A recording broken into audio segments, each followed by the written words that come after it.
नमस्कार बच्चों। तो बच्चों आज संडे है और जैसे आप जानते हैं संडे को हम लोग एक जीके की क्विज़ करते हैं। टेस्ट करते हैं कि आपकी जनरल नॉलेज कितनी अच्छी है और साथ साथ थोड़ी सी जीके आपकी बढ़ाते भी है। जैसे कि बहुत सारी वीडियोस में मैं आपको बता चुकी हूँ कि बाकी सब्जेक्ट के साथ जीके स्ट्रांग होना कितना ज़रूरी है। तो चलिए स्टार्ट करते हैं। एक टेस्ट लेते हैं आपको चीज़ें कितनी पता है और साथ साथ कुछ आपको इंटरेस्टिंग चीज़ें बताएंगे भी, उनको भी आप ध्यान से सुनेंगे क्योंकि नेक्स्ट जो हमारी वीडियो आएगी बहुत सारे क्वेश्चंस आपके उन एक्स्ट्रा जो चीज़ें आपसे पूछी जाती है उसी में से ही बन जाते हैं। Okay, so let's begin now. Before that जल्दी से अगर आपने अभी तक चैनल को सब्सक्राइब नहीं किया है तो वीडियो के नीचे राइट साइड में रेड कलर से लिखा होगा सब्सक्राइब, आप उसको टैप कर देंगे जिससे कोई भी वीडियो नेक्स्ट टाइम आती है तो आपको पता लग जाए। ओके, चलिए पहला क्वेश्चन है आपका, which is the world's largest flower. आपको 3 ऑप्शंस दिए हुए हैं, आपको बताना है इनमें से वर्ल्ड का सबसे बड़ा फ्लावर कौन सा है, दुनिया का सबसे बड़ा फूल कौन सा है। आपके ऑप्शंस हैं ए ट्यूलिप, बी लोटस या फिर सी रेफ्लेशिया। Tulip, lotus, rafflesia. अगर आंसर पता है आपको तो जल्दी से वीडियो पॉज करिए और आंसर करिए। चलिए आंसर कर दिया होगा आपने। देखिए दिखाई देते हैं आपको, ये देखिए, ये देख रहे हैं आप, ये वर्ल्ड का सबसे बड़ा फ्लावर है और इसका नाम है रेफ्लेशिया। और सबसे इंटरेस्टिंग बात ये है कि आपने आज तक कभी इसको देखा नहीं होगा। आपने देखा है कभी इतना बड़ा फ्लावर? देखिए पेड़ जितना बड़ा तो इसका यही है। अब इसमें से फूल खिलेगा इसके बाद इस तरीके से। तो रेफ्लेशिया जो होता है वो आपने इसलिए नहीं देखा क्योंकि इंडिया में मिलता नहीं है। एक्चुअली रेफ्लेशिया आपका हमारा मिलता है इंडोनेशिया में। अगर आप कंट्रीज़ को जानते हैं नाम याद रख सकते हैं, वैसे इतना ज़रूरी नहीं है।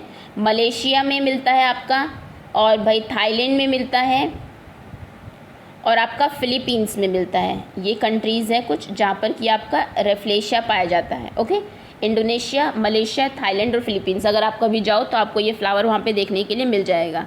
और ये लगभग 3 फीट तक बड़ा हो जाता है, इतना बड़ा फ्लावर होता है ये। और it stay open for 5 to 7 days, 5 से 7 दिन तक ये खिला रहता है और उसके बाद मुरझा जाता है।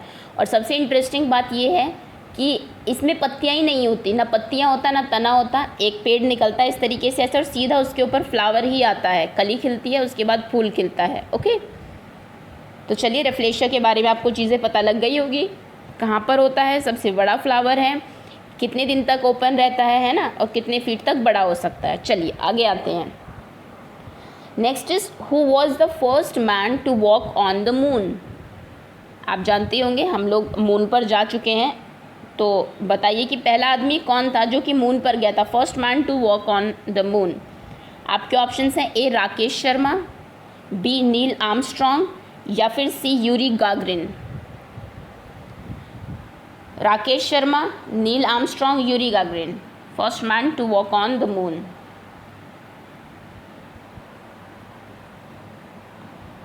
चलिए आंसर कर दिया होगा आपने। तो देखिए दिखा देते हैं आपको, ये वो पर्सन है जो सबसे पहले मून पर गए थे आपके, और नाम क्या है इनका? इनका नाम है नील आर्मस्ट्रॉन्ग। ओके, और देखिए फर्स्ट टाइम मून पे गए थे और एक्चुअली ही इज़ नो मोर, अभी ये नहीं है। इन 2012 ये एक्सपायर हो गए। और मून पर अगर पूछे कि कब गए थे आपको, तो आप देख लीजिए, ईयर एटलीस्ट याद रख लीजिए आप। ये मून पर गए थे 1958। ओके, बहुत यानी कि ऑलमोस्ट 50 ईयर्स हो गए हैं। और यहाँ पर एक और इम्पॉर्टेंट पर्सन के बारे में आपको बताना ज़रूरी है, that is Rakesh Sharma. Rakesh Sharma India के पहले पर्सन हैं जो मून पर गए थे। वर्ल्ड में अगर आपसे पूछा जाएगा तो आप नील आर्मस्ट्रॉन्ग बताएंगे, लेकिन अगर आपसे इंडिया में पूछा जाएगा तो आप राकेश शर्मा बताएंगे। ओके, तो देखिए राकेश शर्मा भी दिखा देते हैं, ये राकेश शर्मा है हमारे। ओके, और ये 1984 में गए थे। 1984 में ये मून पर गए थे, स्पेस में गए थे, और ओनली इंडियन है। वैसे बहुत सारे इंडियन ओरिजिन के लोग गए हुए हैं बाहर की कंट्री से, लेकिन इंडिया से इंडियन ओरिजिन के सिर्फ यही गए थे, राकेश शर्मा जी। ओके, चलिए आगे आते हैं। तो 2 नाम आप याद रखेंगे, first man to walk on moon was Neil Armstrong and first Indian to walk on moon was Rakesh Sharma. ठीक है, चलिए आगे आते हैं। नेक्स्ट क्वेश्चन है आपका, which continent is known as dark continent. कौन सा कॉन्टिनेंट में से डार्क कॉन्टिनेंट के नाम से जाना जाता है। कॉन्टिनेंट्स मैं आपको पहले बता चुकी हूँ कि हमारे 7 कॉन्टिनेंट्स हैं, है ना। ऑस्ट्रेलिया है, एंड ऑल दीज। चलिए अभी उसमें नहीं जाते, यहाँ पर आप देख सकते हैं, अगर आपको देखना है देखिए, यूरोप है, एशिया है, Africa, Australia, north America, south America और उसके बाद नीचे अंटार्कटिका। ओके, ये 7 कॉन्टिनेंट्स हैं जहाँ पर लोग रहते हैं अलग अलग कॉन्टिनेंट्स में। अब आपको बताना है कि इनमें से 7 में से डार्क कॉन्टिनेंट किसको कहा जाता है। आपके ऑप्शंस हैं अफ्रीका, एशिया या फिर यूरोप। तीनों पास पास ही, ये देखिए ये एशिया है, इंडिया एशिया में है, ये भी आपको पता होना चाहिए। ये यूरोप है और ये हमारा अफ्रीका है। तो बताइए इंडिया किस में है, sorry not India, dark continent किसको कहा जाता है।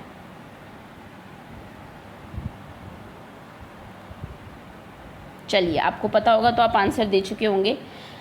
देखिए डार्क कॉन्टिनेंट हम कहते हैं अफ्रीका को, और ऐसा क्यों है, क्योंकि जब ह्यूमन बींग्स ने सर्च करनी शुरू की थी, जैसे आप जानते होंगे यहाँ से लोग, यूरोप से लोग घूम के इंडिया भी आए थे, है ना, और अमेरिका की भी खोज उन्होंने की थी। तो सबसे लेट जो कॉन्टिनेंट डिस्कवर हुआ था कि यहाँ पर भी आदमी रहते हैं, दैट वाज अफ्रीका।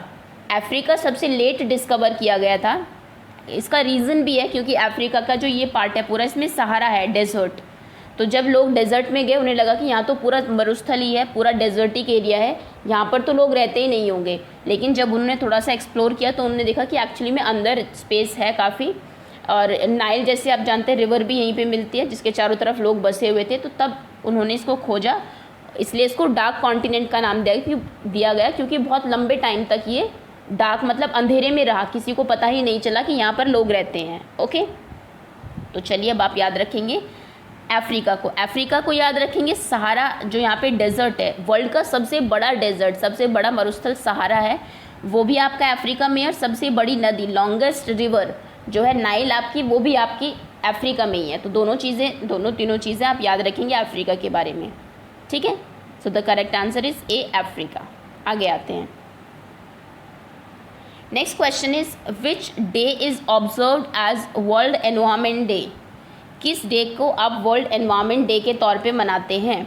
आपके ऑप्शन है 14 नवंबर, 5 जून, 5 सितंबर, ए, बी या फिर से। तीनों ही डेट्स आपके लिए इंपॉर्टेंट है। तीनों डेट्स को आपके स्कूल में ज़रूर कुछ ना कुछ सेलिब्रेशन होता होगा। 14 नवंबर को भी आप ही लोगों का दिन है, 5 जून को भी और 5 सितंबर को भी।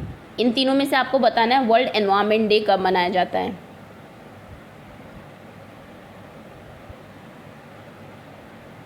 चलिए आंसर कर दिया होगा आपने।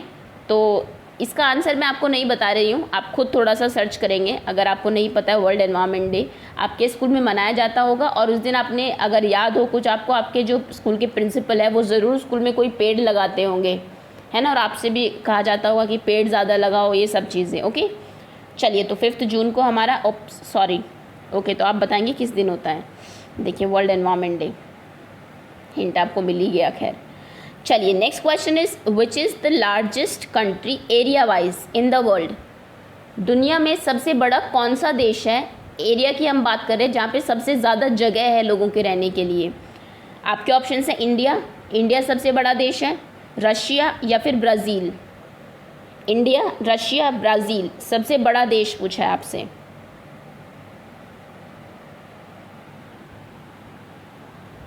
ओके, चलिए आपको दिखाई देते हैं। देखिए ये कंट्री है जो वर्ल्ड में सबसे बड़ी है, सबसे ज़्यादा एरिया है इसके पास, and the name is Russia. अगर आप इंडिया को देखिए, इंडिया सिर्फ देखो इतना सा है इसके आगे, सिर्फ इतना, तो कितना कम एरिया है इंडिया का अगर हम रशिया से कंपेयर करें तो, है ना। तो सबसे बड़ा एरिया किसका है, रशिया का। और अगर मैं आपको वैसे बताऊं सीक्वेंस में, आप सोचेंगे इंडिया का कौन सा नंबर है, तो देखिए एक सेकेंड, सबसे पहले रशिया, ये तो हमें पता लग गया। सेकंड नंबर पर है हमारा कनाडा, ये ऊपर का जो पोर्शन है कनाडा सेकंड नंबर की कंट्री है। थर्ड नंबर पर है USA, sorry not Australia, USA. Okay, fourth number पर है चाइना, यहाँ पर है चाइना, आपको पता ही होगा। नेक्स्ट है आपका ब्राज़ील, ये रहा आपका देश। नेक्स्ट है आपका ऑस्ट्रेलिया यहाँ पर है। और 7वें नंबर पर है इंडिया। अगर आप इनको याद रखना चाहें तो रख सकते हैं, लेकिन अगर नहीं आपको याद रहते तो कोई प्रॉब्लम नहीं है। वैसे आपको मैप स्किल्स अपनी स्ट्रॉन्ग करनी चाहिए, कहाँ पर क्या कंट्री है, बल्कि आप फ्री है 4th 5th के बच्चे एटलीस्ट कंट्रीज़ देख लें, उनके कैपिटल्स जो कुछ इंपॉर्टेंट कंट्रीज़ है याद कर लें, तो बहुत अच्छा रहेगा आप लोगों के लिए। खैर, तो पहले नंबर पे रशिया है, देन हमारा Canada, then USA, then China, then Brazil, then उसके बाद ऑस्ट्रेलिया, और 7वें नंबर पर आता है हमारा इंडिया।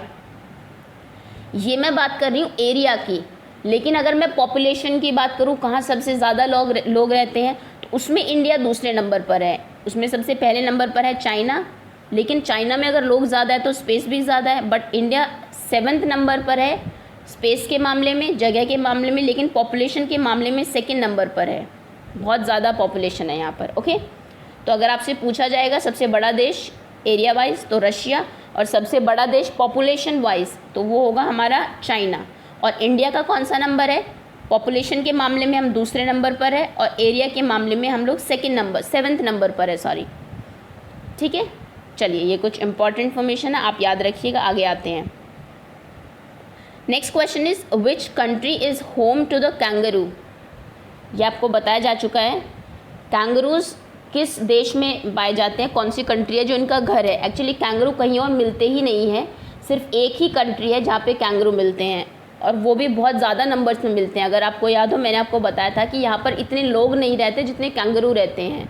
तो बताइए कौन सी कंट्री है वो? अमेरिका, ऑस्ट्रेलिया या फिर अफ्रीका? America, Australia, Africa? चलिए आंसर कर दिया होगा आपने। कैंगरू ये रहा। आप कैंगरू के बारे में बहुत सारी चीज़ें आपको पहले भी बताई जा चुकी है। हम लोग बता चुके हैं कि सबसे कम सोता है, 5 से 5 to 30 मिनट्स की नींद भी इसके लिए काफ़ी होती है ना। और इसके यहाँ पर पॉकेट होती है अपने बेबी को रखने के लिए, ये भी एक अलग चीज़ है इसमें। और एक और इम्पॉर्टेंट चीज़ है कि ये सिर्फ एक ही जगह मिलता है, और ये मिलता है ऑस्ट्रेलिया में। अगर आपने ऑस्ट्रेलिया आंसर दिया तो आप सही है। देखिए ऑस्ट्रेलिया जो हमारा कॉन्टिनेंट है या फिर कंट्री जो है वो सबसे अलग है। ये देखिए सभी मिले हुए हैं, यहाँ पर भी काफ़ी इनसे लिंक रहता है।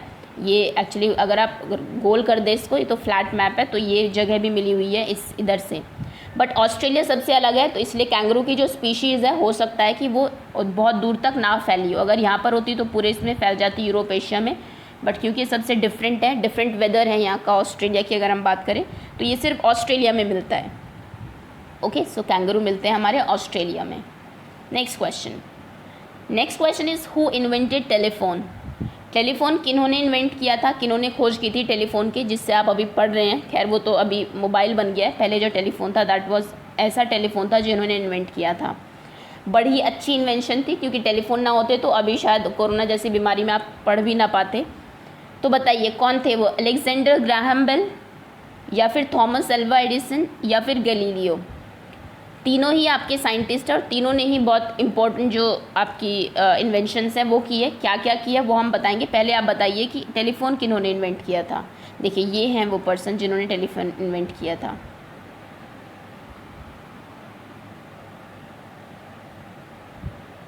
ओके, तो चलिए टेलीफोन इन्वेंट किया था अलेक्जेंडर ग्राहम बेल ने। ओके, और एक इंटरेस्टिंग चीज़ मैं आपको बताऊं कि आप जैसे फ़ोन उठाते हैं और सबसे पहले कहते हैं हेलो। हेलो का मतलब पता है आपको क्या है, और क्यों आप लोग हेलो ही कहते हैं, कुछ और क्यों नहीं कहते? एक्चुअली अलेक्जेंडर ग्राहम बेल ने जब टेलीफोन बनाया, देखिए कितनी इंटरेस्टिंग बात है, तो जिस पर्सन को उन्होंने फ़ोन लगाया उनका नाम हेलो था। तो उन्होंने जैसे फ़ोन लगाया तो उन्होंने उनका नाम बोला, उन्होंने कहा हेलो, क्योंकि उनका नाम हेलो था। जैसे आप में से किसी का नाम मान लीजिए शिवानी है, तो फ़ोन उठा के मैं बोलूँ शिवानी, तो फिर वही फेमस हो जाए। तो एक्चुअली उन्होंने उस पर्सन का नाम बोला, उन्होंने कहा हेलो। उसके बाद से यही चल गया, क्योंकि उन्होंने फ़ोन बनाया था कि जब भी कोई आदमी फ़ोन उठाता है तो सबसे पहले हेलो बोलता है। ओके, तो चलिए ये इंटरेस्टिंग फैक्ट था आपका, अलेक्जेंडर ग्राहम बेल ने बनाया था। अब इनकी मैं बात करूँ तो थॉमस अल्वा एडिसन, इन्होंने क्या बनाया था? इन्होंने इलेक्ट्रिक बल्ब बनाया था, जिसकी रोशनी में आप रहते हैं। उसके बाद धीरे धीरे ट्यूबलाइट्स एंड ऑल, इसका आगे ये फर्दर वो हुआ, बट सबसे पहले बल्ब थॉमस अल्वा एडिसन ने बनाया था। गैलीलियो ने टेलीस्कोप बनाई थी। टेलीस्कोप का अभी तो कोई यूज़ आपने नहीं देखा होगा, बड़ी क्लासेस में आप जाएंगे तो आपको पता लगे क्या टेलीस्कोप है और क्या इसका यूज़ होता है। ओके, तो चलिए आप इनको याद रखना, Thomas Alva Edison, bulb, and Alexander Graham Bell, इन्होंने टेलीफोन बनाया था। आगे आते हैं। Next question is how many cricket world cups does India have won. India ने कितने क्रिकेट के वर्ल्ड कप जीते हैं? क्रिकेट आप सभी को पसंद होगा, है ना। T20 world one-days test cricket आप सभी देखते होंगे, प्लेयर्स को भी जानते हैं बच्चे। तो बताइए इंडिया ने अभी तक कितने वर्ल्ड कप जीते हैं? आपके ऑप्शंस हैं 3, 2 या फिर 5। वर्ल्ड कप भी आपको पता होंगे, after every 4 years world cups होते हैं हमारे। तो इंडिया के पास कितने वर्ल्ड कप है? 3, 2 या फिर 5?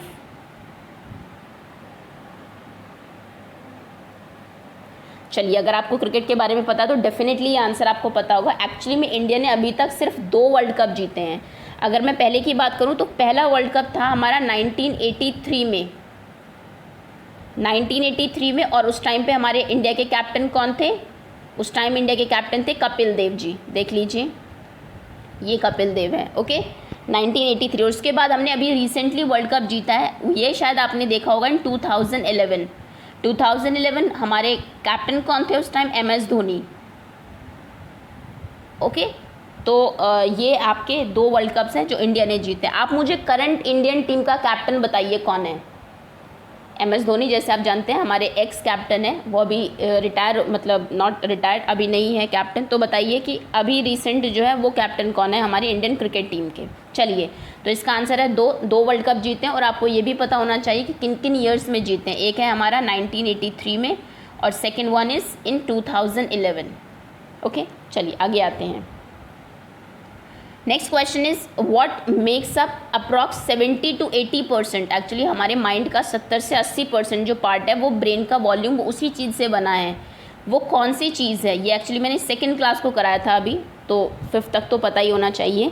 हम आपके ब्रेन का, आपका जो माइंड है, दिमाग है, उसका 70% पार्ट, लगभग 70, कुछ 70 बोलते हैं, कई लोग 80 बोलते हैं, अभी कंफर्म नहीं है कि कितना है एग्जैक्ट। तो 70 to 80% पार्ट किस चीज़ का बना है? वाटर, पानी का बना है, बोन्स, हड्डियों का बना है, या फिर बोथ, दोनों? वाटर, बोन्स या फिर बोथ? 70% वॉल्यूम जो है वो किस चीज़ का है आपके ब्रेन में?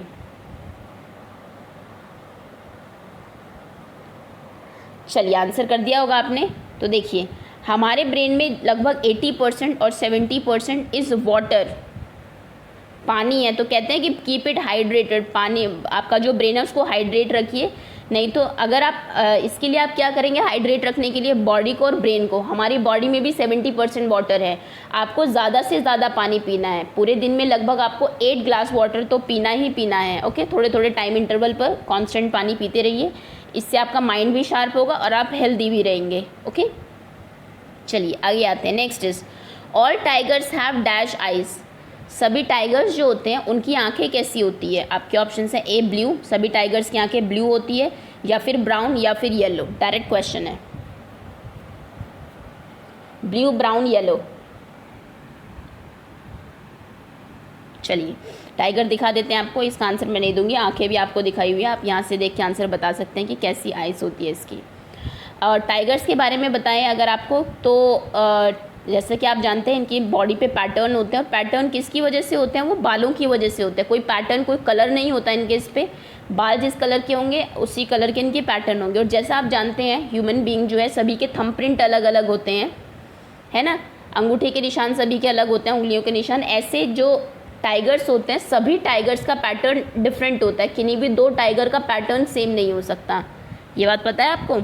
और टाइगर इतनी तेज़ रोर करता है, इतनी तेज़ दहाड़ता है कि आप 8 किलोमीटर दूर से भी उसकी रोर को सुन सकते हैं अगर वो तेज़ दहाड़ता है तो। ओके, और एक और इंटरेस्टिंग चीज़ कि एडल्ट टाइगर्स जो होते हैं, ये भी मैं शायद पहले बता चुकी हूँ, they can go up for 2 weeks without eating.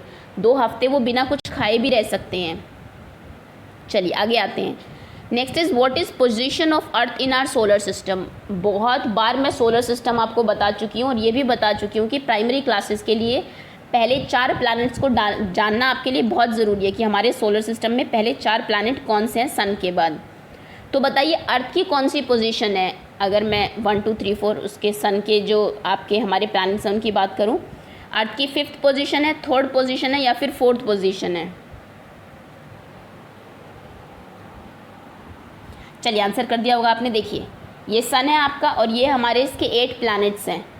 Actually Pluto नहीं है इसमें अभी, तो इसको हटा दीजिए।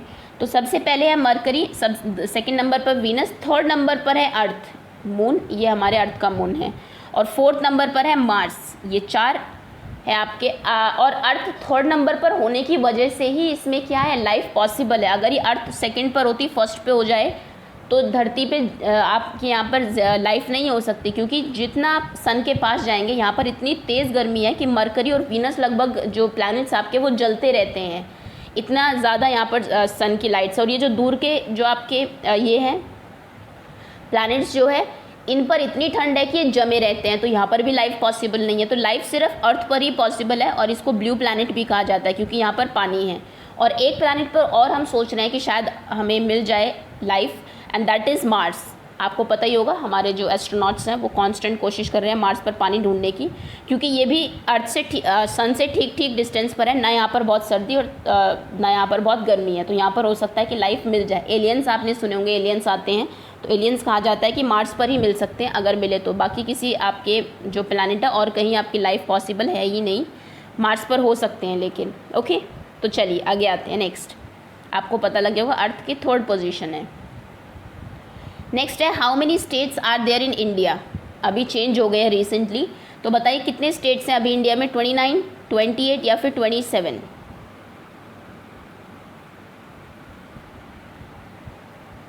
चलिए आंसर कर दिया होगा आपने। तो देखिए, अब हो सकता है आप में से बहुत बच्चों ने 29 आंसर किया हो, क्योंकि शायद आपने यही सुना होगा स्कूल में।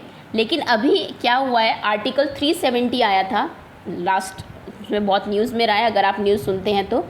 उसमें क्या हुआ कि हमारा एक स्टेट था Jammu and Kashmir, this state, ये पूरा, इसको एक्चुअली स्टेट से हटा दिया उन्होंने, और इसमें 2 यूनियन टेरिटरीज़ बना दी है। एक लद्दाख आपकी इधर, और ये है आपकी जम्मू एंड कश्मीर। लद्दाख कैपिटल लेह, और Jammu and Kashmir capital Srinagar and Jammu. Okay, तो क्या हो गया, अब देखिए पहले 29 स्टेट थे, 7 हमारी यूनियन टेरिटरीज़ थी। अब एक स्टेट कम हो गया, 2 यूनियन टेरिटरीज़ बढ़ गई, यानी कि अब क्या है, 28 स्टेट्स हैं एंड 9 यूनियन टेरिटरीज़ हैं। तो आपसे क्वेश्चन पूछा जाएगा इंडिया में कितने स्टेट्स हैं, तो 29 स्टेट्स हैं आफ्टर आर्टिकल 370। तो अब से आप याद रखना, अब से आपको 28 स्टेट्स बताने हैं, ठीक। चलिए आगे आते हैं। Next question is identify this personality. देखिए इनको देख लीजिए अच्छे से, इन पर्सनैलिटी को पहचानिए कि ये कौन है। आपके ऑप्शन है सरदार वल्लभ भाई पटेल, सुभाष चंद्र बोस या फिर डॉक्टर राजेंद्र प्रसाद। सरदार वल्लभ भाई पटेल या फिर सुभाष चंद्र बोस या फिर 3rd option was doctor Rajendra Prasad.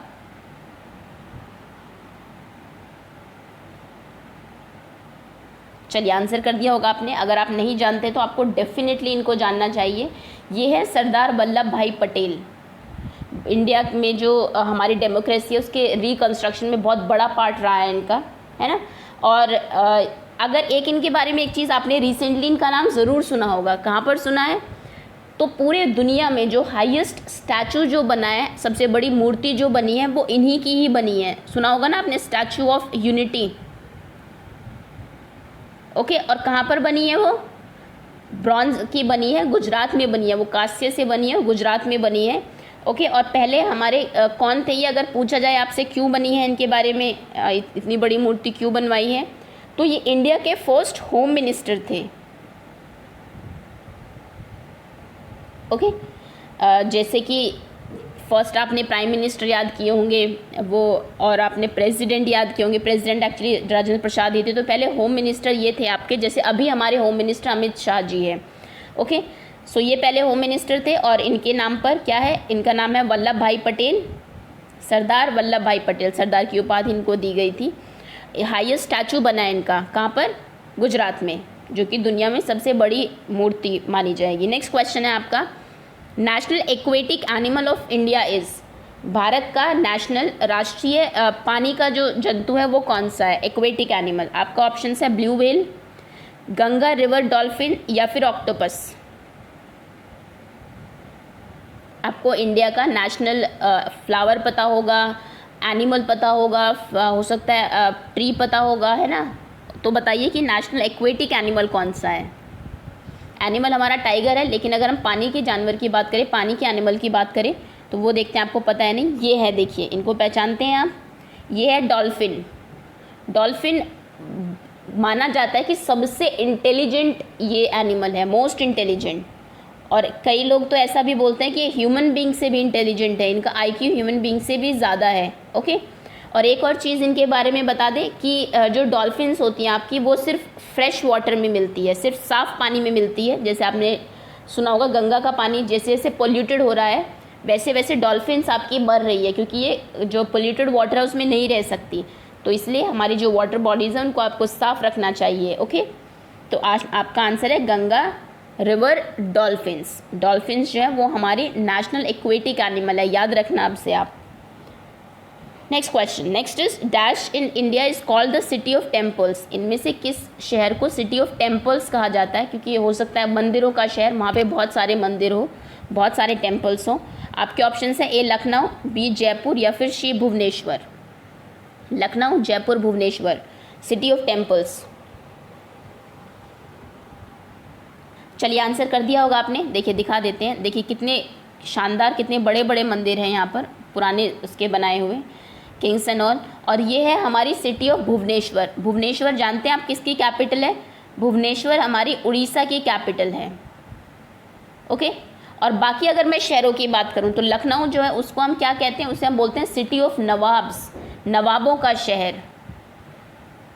Okay, next is Jaipur. Jaipur को हम बोलते हैं पिंक सिटी। पिंक सिटी क्यों बोलते हैं ये मैं आपको लास्ट वीडियो में बता चुकी हूँ। ओके, सो लखनऊ है हमारा सिटी ऑफ नवाब्स, जयपुर है हमारा पिंक सिटी, भुवनेश्वर है हमारा सिटी ऑफ टेम्पल्स। तीनों ही आप लोगों को याद रखने। आगे आते हैं। Next question is dash is also known as little master. इनमें से किसको हम लिटिल मास्टर कहते हैं? ये क्वेश्चन मैंने पहले बता दिया, इसका आंसर मैं आपको नहीं बताऊंगी। आपके ऑप्शन है A Sachin Tendulkar, B M S Dhoni या फिर सी ध्यानचंद।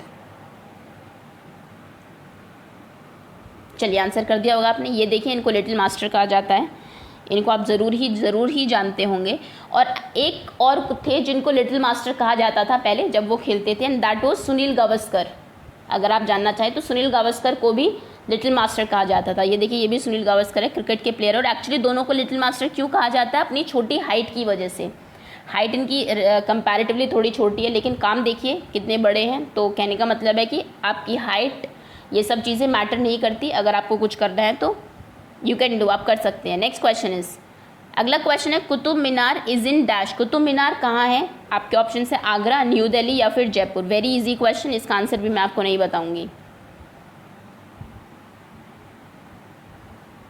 दिखा देते हैं, देखिए ये कुतुब मीनार है। अगर आपने विजिट किया हो कभी या फिर आप कभी जाएं तो बताइए कुतुब मीनार आगरा, न्यू दिल्ली, जयपुर। आपने आंसर कर दिया होगा। एक्चुअली कुतुब मीनार जो है जिस शहर में होगा वो तो आप बता ही देंगे। उस शहर की एक सिटी है मेहरौली, मेहरौली में है ये।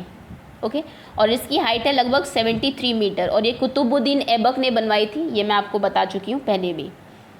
नेक्स्ट है which food chain is wrong. Food chain आपको बताई जा चुकी है। देखिए ये फूड चेन होती है आपकी, जहाँ पर किसको कौन खाता है। जब आप वो पूरा चेन बना देते हैं वो हमारी फूड चेन बन जाती है। जैसे पेड़ है, ट्रीज़ को डियर खाते हैं, डियर को लायन खाता है, तो ये एक फूड चेन है। एक बड़ी फूड चेन अगर हम देखें, फ्लावर्स को फ्लाइज खाती हैं, आपकी तितलियाँ, फ्लाइज को फ्रॉग खाता है, फ्रॉग को स्नेक खाता है और स्नेक को ईगल खाती है। तो देखिए ये भी आपकी एक फ्रूट चेन है। ओके, नेक्स्ट अगर आप देखें तो फ्लावर्स को छोटी फिश खाती है, छोटी फिश को बड़ी फिश खाती है, बड़ी फिश को आपकी बर्ड्स खा लेती है, तो ये भी एक फूड चेन है। तो ये आपकी फूड चेन होती है। आपको बताने में से कौन सी फूड चेन है जो रॉन्ग है, गलत है। ट्री को डियर खाएगा, डियर को लायन, क्या ये सही है? या फिर बटरफ्लाई को लिजर्ड खाएगी, लिजर्ड को स्नेक, लिजर्ड आपकी छिपकलियाँ जो होती है और छिपकलियों को स्नेक, या फिर स्नेक को लायन खाएगा और लायन को डियर खाएगा। बताइए, सांप को खाएगा शेर और शेर को खाएगा फिर आपका हिरन, या फिर बटरफ्लाई, लिजर्ड, लिजर्ड, स्नेक। सभी को पॉज कर दीजिए, सभी को देखिए कि कौन सा पॉसिबल नहीं है, कौन सी फूड चेन गलत है, रॉन्ग है। चलिए आगे आते हैं। Next question is who is current president of USA. USA के करंट प्रेसिडेंट कौन है? ये इनके बारे में भी आपने सुना होगा, अभी रिसेंटली इंडिया में आए थे ये, है ना। अच्छा बताइए कि इंडिया में आए थे और उन्होंने एक जो हिस्टोरिकल मॉन्यूमेंट है हमारा, उसको विजिट करने गए थे ये। पहले नाम बता दीजिए आप। चलिए यूएसए के प्रेसिडेंट बताइए, डोनाल्ड ट्रंप, बराक ओबामा या फिर Ramnath Kovind. President of America, United States of America, Donald Trump, Barack Obama, Ramnath Kovind. चलिए आंसर कर दिया होगा आपने। फोटो आपको दिखा देते हैं, देखिए ये है अमेरिका के करंट प्रेसिडेंट, इंडिया विजिट किया था अभी कुछ महीनों पहले इन्होंने। और ये कहाँ पर गए थे? मैं आपको 3 ऑप्शन बता देती हूँ, आप मुझे बताइए। रेड फोर्ट गए थे, लाल किला, या फिर ये ताजमहल गए थे, या फिर ये मुंबई गए थे? कुतुब मीनार लिख देते हैं, चलिए बताइए, कुतुब मीनार गए थे। इन तीनों जगह में से ये कहाँ घूमने गए थे, किस हिस्टोरिकल मॉन्यूमेंट पर गए थे जिसकी इन्होंने बहुत तारीफ़ भी की थी? रेड फोर्ट, ताजमहल या फिर कुतुब मीनार? ये आप मुझे कमेंट सेक्शन में बताएंगे। ओके। और एक इंटरेस्टिंग बात और बता दूं आपको कि यूएसए में क्या है कि जो पर्सन एक बार प्रेसिडेंट बन जाता है वो दोबारा नहीं बन सकता। जैसे आप जानते होंगे वहाँ के पिछले प्रेसिडेंट बराक ओबामा जी थे, तो अब वो दोबारा कभी प्रेसिडेंट नहीं बन सकते। ये यूनाइटेड स्टेट्स ऑफ अमेरिका में ये रूल है। ओके, चलिए आगे आते हैं। Next is dash is captain of Indian hockey team. Hockey आप जानते हैं हमारा नेशनल गेम है और हॉकी में हम लोगों को 8 ओलंपिक्स में गोल्ड मिल चुका है। 1930 में आखिरी मिला था, ऑल्दो उसके बाद हम नहीं जीत पाए हैं, पर खैर कोई नहीं। अभी का करंट हमारे कैप्टन कौन है हॉकी टीम के? मनप्रीत सिंह, हरमनप्रीत सिंह या फिर Virat Kohli? Indian hockey team के कैप्टन, हमारा नेशनल गेम है और हमारा पड़ोसी देश जो है आपका पाकिस्तान, वहाँ का भी नेशनल गेम हॉकी ही है। चलिए आंसर कर दिया होगा आपने। तो ये देखिए, ये हैं हमारे इंडियन हॉकी टीम के कैप्टन। अगर आप इनको नहीं जानते हैं, जनरली बच्चे फुटबॉल और क्रिकेट को ही जानते हैं, हॉकी को नहीं जानते। हमारा नेशनल गेम है, आपको एटलीस्ट उनके प्लेयर्स को जानना चाहिए, खेलना भी चाहिए। ओके, तो चलिए इनका नाम बताइए कौन है, या मैं आपको नहीं बता रही हूँ। अगर आपको पता होना चाहिए, नहीं पता तो आप गूगल करके ढूंढ के तब बताएंगे या फिर किसी से पूछ के तब आंसर करेंगे। ओके, सो ये हमारी आज की जीके की क्विज थी। होपफुली आपको बहुत सारी नई चीज़ें सीखने को मिली होगी और कुछ इंटरेस्टिंग फैक्ट्स पता लगे होंगे। Okay, thank you so much for watching.